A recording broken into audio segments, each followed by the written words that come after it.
Yan, magandang araw mga kapatid, Noxky Vlog. Andito tayo ngayon ulit sa Rusi, Bunlok, Bukawi, Bulacan para mag-update dito sa Rusi RFI 175. So may napansin tayo dito na nabago na rin pala, no? So yun yung titingnan natin mamaya at alam din natin yung cash price installment ngayong 2024. So sa tingin nyo mga kapatid, sulit pa ba to ngayong 2024? So alamin natin yan. Stay tuned po tayo. Noxky Vlog.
So ito po mga kapatid, yung Rusi RFI 175 maxi scooter ng Rusi. So isa to sa pinaka magandang maxi scooter ng Rusi, no? At ito rin yung nauna na FI. Yan. So mag-update tayo ngayon. At isang napansin natin mga kapatid, yung nabago pala sa kanya, ito.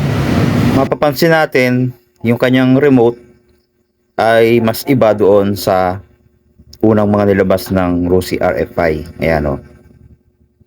Ang kagandahan pala dito, ito, meron na siyang secret susi din kung sakaling hindi na gumagana yung remote. Ito, magagamit natin. So pwede na rin natin siyang ilagay dito. Ayan o. So yun yung magandang features nitong Rusi RFI. Meron na siyang ganitong features. So goods na goods yun para sa akin.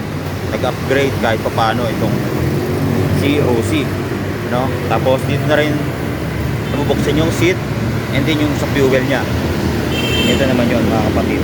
So ang pagkakaalam ko dito ay nasa 9 liters yung kanyang fuel capacity, kaya mahaba-haba na rin yung biyahe dito, no? Tapos dito meron din siyang USB charging port. Packet din siya dito na medyo malalim pero maliit lang, hindi rin kakasya yung cellphone dito. Tapos dito sa kabila, eto hindi natin alam buksan pero meron siyang packet pa yan dito sa kabila. Then pagdating sa kanyang mga switch, same pa rin naman yan. Yan, meron siyang high and low switch, saka passing light kasama na.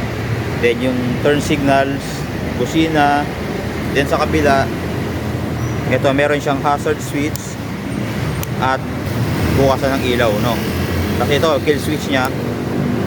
Yan. Then yung electric starter nya, saka yung remote na nga makikita natin dito. So maganda rin mga kapatid. Talagang nag-improve na si Rusi dito. Sa throttle nya, ito napaka soft din, FI na yan. May bar end din siya na kulay silver naman. Yan, ang ganda oh. Premium na yung datingan nito.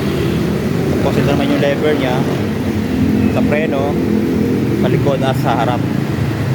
So ang kulang lang dito mga kapatid, yung brake lever lock. So last time na feature natin sa Rusi Flex na may nabibiling universal na brake lock, yun pwedeng kabit din dito sa RFI na to, no? Tapos kagandahan dito sa maxi scooter na to ay combi brake. Yan. Tapos tubeless na rin yung mga gulong. So wala na tayong problema. Maplatan man tayo, no? Tapos ang kagandahan, meron din itong side stand kill switch. Ang kulang na lang dito mga kapatid ay gawin nilang liquid cooled, dahil ito ay naka air cooled pa rin. Tapos kagandahan pa, meron pa rin siyang kickstarter, no?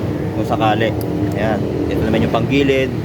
Then, may nakalagay dito sa kanya airbox na Euro 4. Ayan. Tapos yung emblem or yung logo niya na RFI 175 na napaka-premium ng datingan. Ayan. Tapos lahat ng ilaw nito mga kapatid ay fully LED na.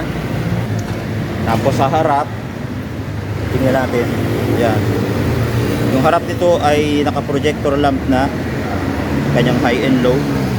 So napakaganda yan. Tapos meron pa yung park light dito na pa-straight, parang kilay niya pagka naka-bukas na yung ilaw nito, no?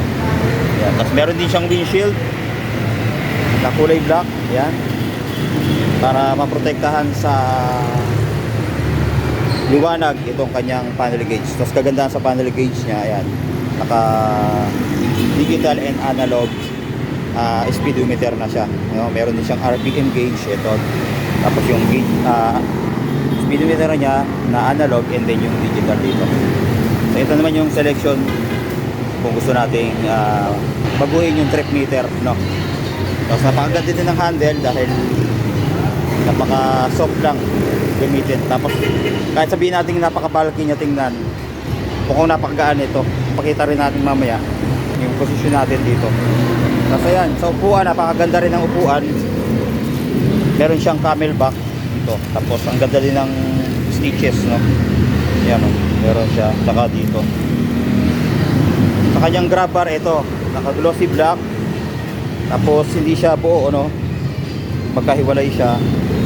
Tapos ano rin siya, alloy, no? Alloy siya, na kulay black.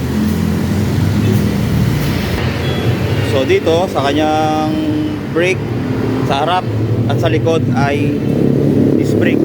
Yan, sa harap niya ito, ang ganda ng disc brake niya, may mga design din.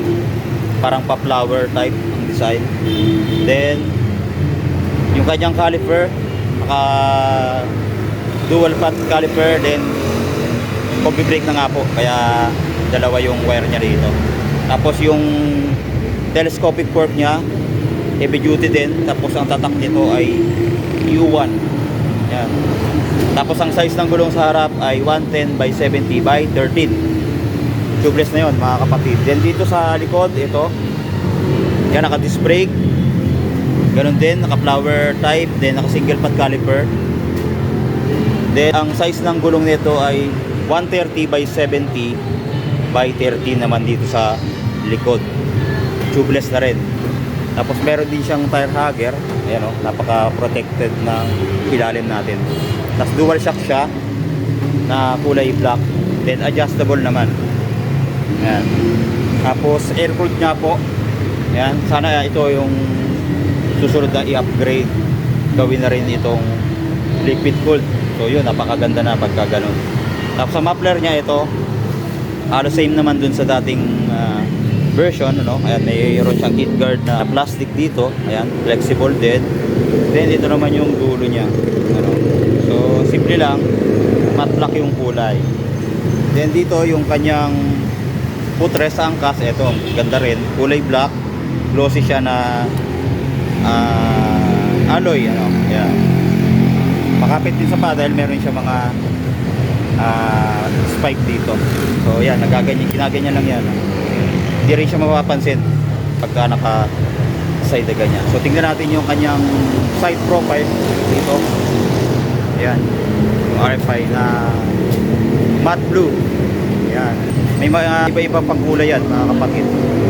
Tapos sasakyan din natin para makita nyo yung itsura natin dito. Tapos saka ko ipapakita yung kanyang price and installment ngayong 2024. So ayan, nakasakay na tayo, no? Ayan, nakababa na yan. Tapos kasi yung paa natin, ayan, nakasinela naman tayo. Pagka nakapeso siya, sakto lang sa atin, nakaplat yung paa natin. Ayan, tapos pag tinaas naman natin, ayan, ganyan siya. Maluwang, pwede dito, pwede hanggang dito. Napakaluwang nung kanyang footboard, ano. Tapos napaka-relax din ang pwesto kasi upright position yung kanyang manibela. Tapos ayan yung kanyang turning radius. Ayan, sakto lang. Ayan o. So banayad lang naman yung liko natin. Saktong sakto to sa mga 5 flat. Kayang kaya to. So ayan, sa mga gusto kong kumuha mga kapatid ay punta na kayo dito sa Rusi Bukawi, Bulacan branch.